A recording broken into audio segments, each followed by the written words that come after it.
Me catch Ghana for say freedom Jacob Caesar new force. We are here for Ghanaians. We came to buy back what has been sold, and we came to create with Ghanaians how we can create jobs for ourselves, create wealth for ourselves. Now you're only young as a sika, and you're wanting to put together as a patch or mobile is Ghana. You're almost a young son of Ghana. You're about to say your barber system.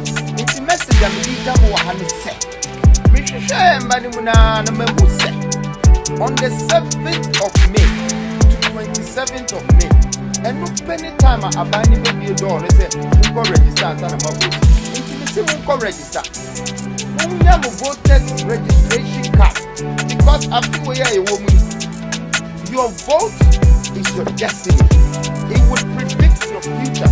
It will determine your future.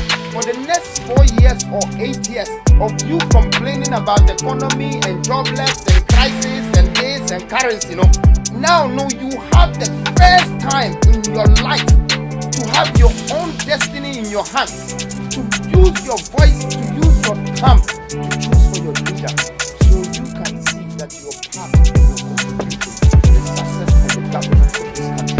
This is the new Ghana, the new nation, the new generation leadership that we are bringing to